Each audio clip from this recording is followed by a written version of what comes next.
നിറങ്ങളുടെ ആ മന്ത്രശാലയിലേക്ക് നമ്മൾ വീണ്ടും എത്തുകയാണ്. കേവലമൊരു മുറിയല്ലിത്. 100-ലധികം ലോകപ്രശസ്ത ചിത്രങ്ങൾക്ക് ജീവൻ നൽകിയ ഒരു ക്രിയേറ്റിവിറ്റിയുടെ കേന്ദ്രം. രാജാ രവിവർമ്മയും അദ്ദേഹത്തിന്റെ അനുജനും അനുജത്തിയും ഒത്തുചേർന്ന് വിസ്മയങ്ങൾ തീർത്ത കിളിമാനൂർ കൊട്ടാരത്തിലെ ആ അത്ഭുത മുറിയുടെ ബാക്കി വിശേഷങ്ങളിലേക്ക്.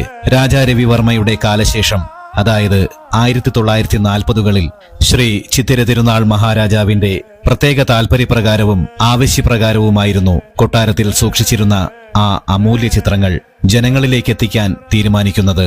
അങ്ങനെ മഹാരാജാവിന്റെ അഭ്യർത്ഥന മാനിച്ചുകൊണ്ട് കിളിമാനൂർ കൊട്ടാരത്തിൽ നിന്നും ഘട്ടം ഘട്ടമായി കൈമാറിയ ആ വിസ്മയ ചിത്രങ്ങളാണ് ഇന്നത്തെ പ്രശസ്തമായ രവിവർമ്മ ആർട്ട് ഗാലറിയിലും മറ്റ് പ്രാധാന്യമേറിയ നിരവധിയിടങ്ങളിലൊക്കെയായി ലക്ഷക്കണക്കിന് ആസ്വാദകരുടെ കണ്ണും മനസ്സും നിറച്ച് ഇന്നും നിലകൊള്ളുന്നത്.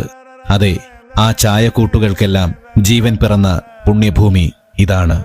ചിത്രശാലയ്ക്കുള്ളിൽ നടന്ന ആ അപൂർവ കൂട്ടുകെട്ടിന്റെ കഥകളും ഈ മുറിയിൽ നിന്നും ചിത്രങ്ങൾ മ്യൂസിയങ്ങളിലേക്ക് യാത്രയായ ആ ചരിത്ര മുഹൂർത്തങ്ങളും ഇതിന്റെ കൂടുതൽ ആഴങ്ങളിലേക്ക് നമ്മെ കൂട്ടിക്കൊണ്ടുപോകാൻ രണ്ടാം ഭാഗത്തിലും നമ്മോടൊപ്പമുണ്ട് സാക്ഷാൽ ശ്രീ കിളിമാനൂർ രാമവർമ്മ തമ്പുരാൻ. അങ്ങനെയെങ്കിൽ നമുക്കിനി രാമവർമ്മ തമ്പുരാന്റെ വാക്കുകളിലൂടെ ആ വിസ്മയ ചരിത്രത്തിലേക്ക് പോകാം. രവിവർമ്മയുടെ അനുജത്തി മംഗളാഭായി തമ്പുരാട്ടി, ഇതാ ആ അമ്മൂമ്മ നന്നായി വരയ്ക്കും, പാട്ടുപാടും, അല്ലെങ്കിൽ എഴുത്തും, വീണ വായിക്കും. നോക്കൂ, അപ്പം ഇവരൊക്കെ ആ കല ഉള്ളിലുള്ളവരായിരുന്നു, മനസ്സിലായില്ലേ? അപ്പോൾ രവിവർമ്മയുടെ അനുജത്തിയുടെ സാന്നിധ്യം, അതുപോലെ അനുജൻ രാജരാജവർമ്മ. ഞാൻ നേരത്തെ പറഞ്ഞു ചിത്രകലയിലെ രാമലക്ഷ്മണന്മാരെന്ന് പറയും. ശ്രീരാമൻ എങ്ങനെയായിരുന്നു ലക്ഷ്മണൻ, അതുപോലെയായിരുന്നു ഈ അനുജൻ രാജാ രവിവർമ്മയ്ക്ക്. അപ്പോൾ ഇദ്ദേഹം നന്നായി പാടും എന്നാണ് കേട്ടിട്ടുള്ളത്. ഹിന്ദുസ്ഥാനി സംഗീതത്തിലൊക്കെ വളരെ അവഗാഹമുള്ള ഒരാളായിരുന്നു. അഭംഗുകളും മറാഠി അഭംഗുകളും ഹിന്ദുസ്ഥാനി ഭജൻസും ഒക്കെ നിറയെ പാടുമായിരുന്നു കേട്ടിട്ടുണ്ട്. ഇംഗ്ലീഷ് ഭാഷയിൽ വളരെ വലിയൊരു അറിവുള്ള വ്യക്തിയെ, വിൽപ്പത്തിയുള്ള ഒരാളായിരുന്നു. രാജാവിനോടെ മാനേജറും സെക്രട്ടറിയും ബിസിനസ് കാര്യങ്ങളൊക്കെ നോക്കിയിരുന്ന ഒരാൾ, നല്ല ചിത്രകാരനുമാണ്. രവിവർമ്മയോടൊപ്പം തന്നെ നിലനിൽക്കുന്ന കിടപിടിക്കുന്ന ചിത്രകാരൻ തന്നെയാണ്. രവിവർമ്മ തന്നെ അനുജനെ കണ്ട ഒരുപാട് ചിത്രങ്ങൾ വരപ്പിച്ചിട്ടുണ്ട്. അത് മ്യൂസിയത്തിൽ ചെന്നാൽ കാണാം, അവിടെ ഉണ്ട്. രവിവർമ്മയും ചേട്ടനും അനിയനും കൂടെ ഒരുമിച്ച് വരച്ച ചിത്രങ്ങളുണ്ട്, മനസ്സിലായില്ലേ? ഇവരൊരുമിച്ചായിരുന്നല്ലോ യാത്ര.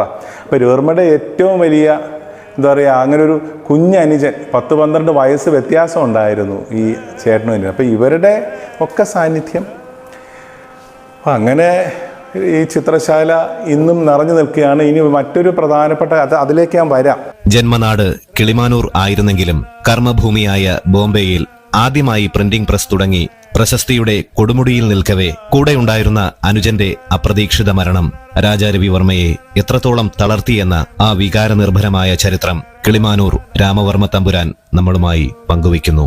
ഇവരുടെ ആ കാലഘട്ടം എന്ന് പറയുന്നത് ഇന്ത്യയുടെ ആ ചിത്രകലയുടെ ഒരു സുവർണ കാലഘട്ടമായിരുന്നു. പക്ഷേ അനുജൻ പെട്ടെന്ന് മരിച്ചു. ഈ ഉത്തുംഗ ശൃംഗത്തിൽ അങ്ങനെ കത്തിജ്വലിച്ച് നിന്ന സമയത്തായിരുന്നു അനുജൻ്റെ മരണം. അത് രവിവർമ്മ വല്ലാണ്ട് ഉലച്ചു മാനസികമായിട്ട്. 1904 കാലഘട്ടത്തിലാണ് രവിവർമ്മയുടെ അനുജൻ മരിക്കുന്നത്. ചെന്നൈയിൽ വെച്ചായിരുന്നു മരണം. വയറിന് ഒരു അസുഖം വന്നിട്ട് അങ്ങനെയായിരുന്നു അദ്ദേഹത്തിൻ്റെ മരണം. അത് രവിവർമ്മയെ മാനസികമായിട്ട് ഒരുപാട് ഉലച്ചു. മുംബൈ ആയിരുന്നു ഇവരുടെ തട്ടകം. ഇത് ജന്മഭൂമിയാണെങ്കിൽ കർമ്മഭൂമി, രവിവർമ്മയുടെ കർമ്മഭൂമി മുംബൈ അല്ലെങ്കിൽ നോർത്ത് ഇന്ത്യയാണ്, മനസ്സിലായില്ലേ? അതുകൊണ്ടാണ് മുംബൈയിൽ അദ്ദേഹം താമസിച്ചിരുന്നു, മനസ്സിലായോ? മുംബൈയിലാണ് അദ്ദേഹം ആദ്യത്തെ പ്രസ് തുടങ്ങിയത്. 1894 ഘാട്ട്കോപ്പറിൽ അദ്ദേഹത്തിൻ്റെ പ്രിൻറ്റിംഗ് പ്രസ് തുടങ്ങി. തൻ്റെ ചിത്രങ്ങൾ കുടിൽ തൊട്ട് കൊട്ടാരം വരെ എത്തണം എന്നുള്ള അദ്ദേഹത്തിൻ്റെ ആഗ്രഹം.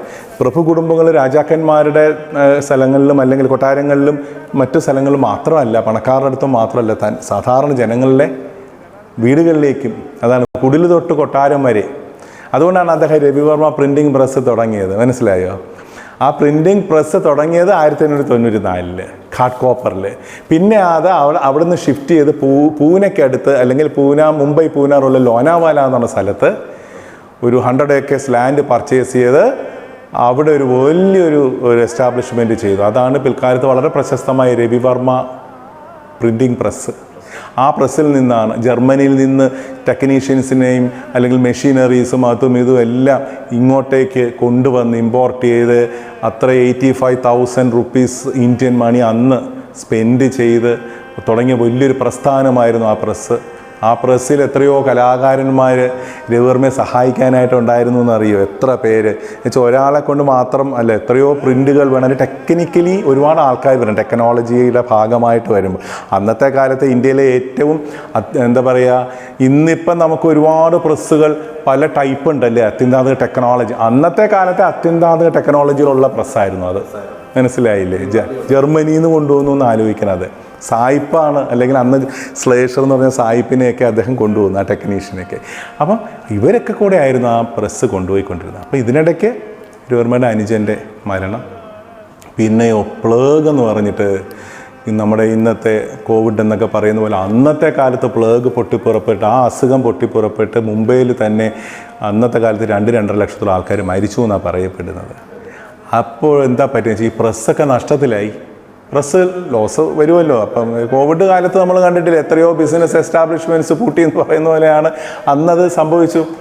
പിന്നെ വേറെ നിവൃത്തിയില്ല.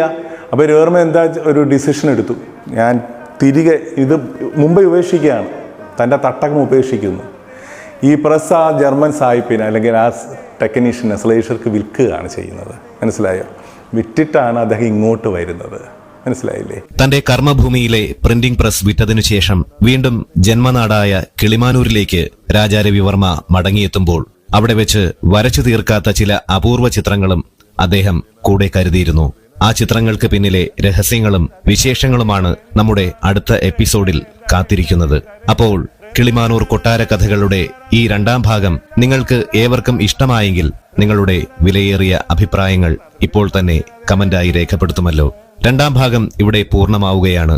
ആ അൺഫിനിഷ്ഡ് ചിത്രങ്ങളുടെ വിസ്മയങ്ങളുമായി വരുന്ന 3ാം ഭാഗത്തിനായി കാത്തിരിക്കൂ.